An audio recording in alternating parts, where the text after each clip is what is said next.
บายดีสิทุกคนเพิ่งไปในหรือต่างประเทศมื้อนี้ยายจะมาแกงเห็ดคือซื้อมาแต่ตลาดเป็นสุดเลยสบายดีจะมาแกงเห็ดสบายดีทุกท่านเห็ดโคนขาว นี่ต้อนรับเห็ดบ้านยายน้อยเห็ดอย่างนี้เนาะพันยาวๆจะมียายน้อยจะมามีหมักสาวเอิญหมักอื้อเนาะอาจจะเอิญหมักฝักหรือโบเมนเห็ดลาวเอิญหมักอื้อเนาะไทยเอิญหมักอย่างเนาะมีหมักบวบใส่น้ำมีเห็ดกระตูนความล่างความซ้อมเห็ดกระตูนความซ้อมหอบมึงไปตึงไปนำกันยาวๆเด้อทุกคน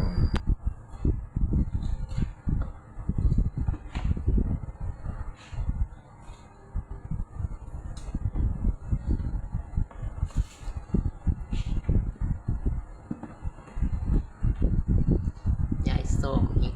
ส้มซื้อมาจากตลาดเนี่ยไปส้มแกงกิน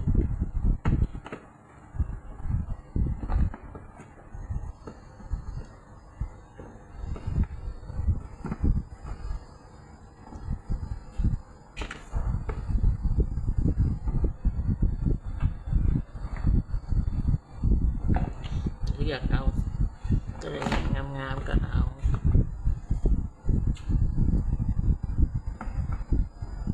อีกกระตุ้น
ยาย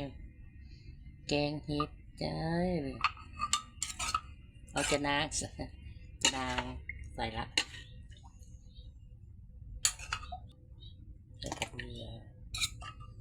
กระเทียมนะ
เอาใส่บ่ได้ต้องเอามื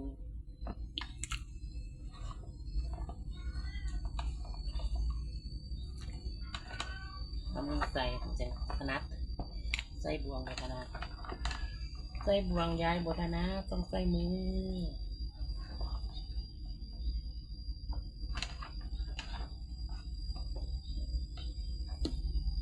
ใส่มะเขือรอก็ปิด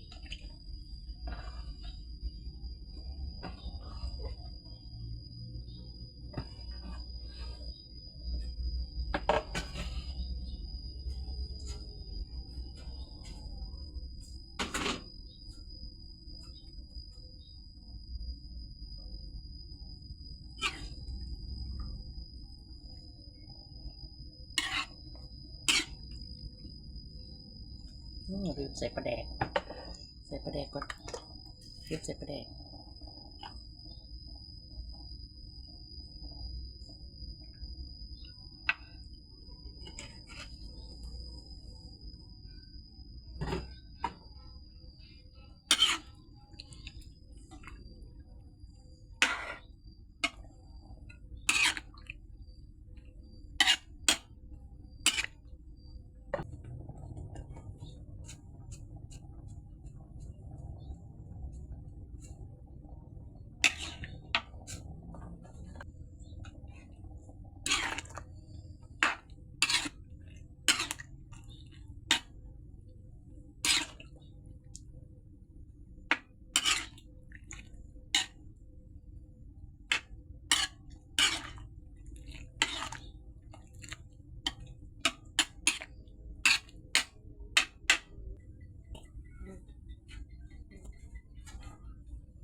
แกงเห็ดแกงเห็ดใส่มักอันนี้ยังอยู่แล้วก็ใส่แล้วก็ใ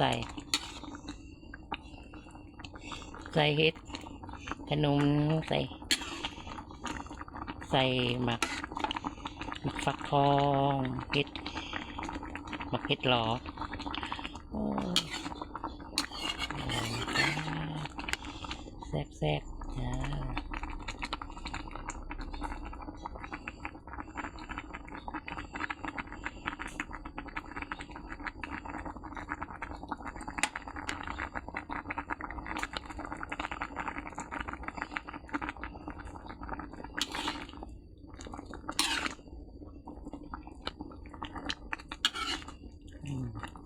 ได้แล้ว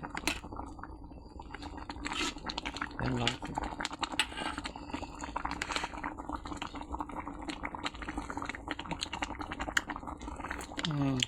นอร่อยแซ่บแล้ว